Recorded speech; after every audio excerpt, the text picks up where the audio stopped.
Hello again and welcome back to another one, and today we have a couple of topics to cover. One from Eminem speaking on Tupac, how his passing affected him, and the advice he got from Pac's mom when he was working on Pac's posthumous album Loyal to the Game, and we'll get to more on this in a bit. Today we also have more from TK Kirkland, and he made some wild comments about Jay-Z in a recent interview that stirred heated debates since he claimed Jay was hindering the success of his artists so they could never outsell him. More on this in a bit. Today we also have more on the collaboration between Logic and Eminem, and it hit a new milestone in the United Kingdom. Check this out from BPI's latest update. Logic's Homicide featuring Eminem is now certified gold in the United Kingdom. It's his second single to go gold or higher in the United Kingdom, and it joins Logic's 1-800 song to become his second certification in the UK, though 1-800 has been certified platinum. Logic was recently on the beat with Ari Melber on MSNBC, and it sparked confusion for some fans when this segment hit social media. Wu-Tang Clan. Oh man. 9 dads. Nas. The man who truly taught me lyricism. Jay-Z. The man who taught me business. Lauryn Hill. One of a kind, incredible storytelling. The Roots. Rhythm. Pocket. Eminem. Not fitting in, and that's okay. Joe Budden. A hurt man, a very smart man, and a hater.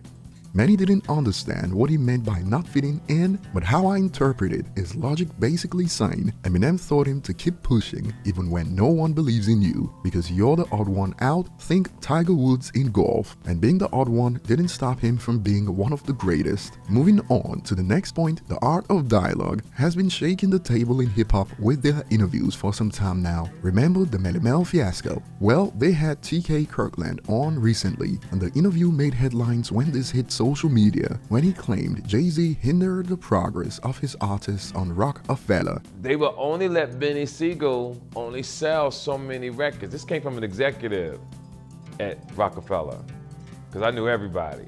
And they would only let Benny sell so many records, and that was it. And they wouldn't push it no more. You couldn't be bigger than Jay-Z on Jay-Z's label. You couldn't sell more records than Jay-Z. And perhaps he knew a statement like this was gonna set things off, so he made it clear that he's not hating on Jay-Z.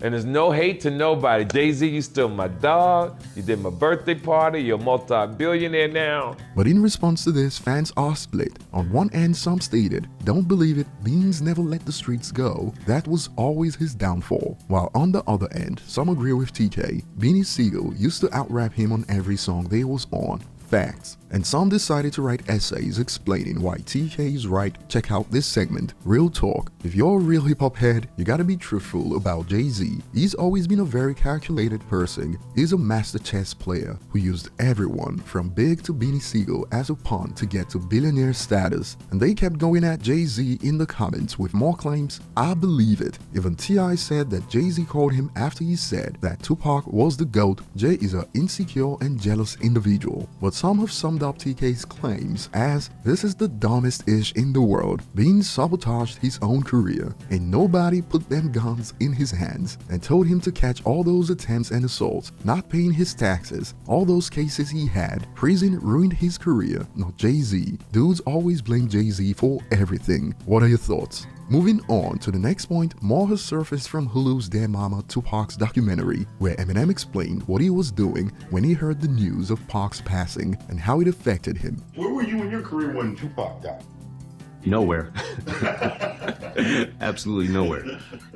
When I heard that Tupac died, I was cooking in a restaurant. And tickets were piling up and shit. I'm like, I don't care, fire me. Like, you know what I'm saying? Like, man, that was devastating. It's just like, oh my God. Tupac was the first rapper to me that could make you cry. Like I felt him that much. And, you know, me not knowing my dad and what was going on with my mom and the whole shit, like, it was just like, oh my God, that's me, you know? He was like 1 year older than me. You know, he was only 25 years old. And we were just like, what the fuck? But there's more, as he also spoke about when he was working on Pac's posthumous album Loyal to the Game and what Pac's mom told him. After he passed, man, he had 10 more albums. I wrote a Feeney a note and drew a picture. She understood I was such a huge Tupac fan.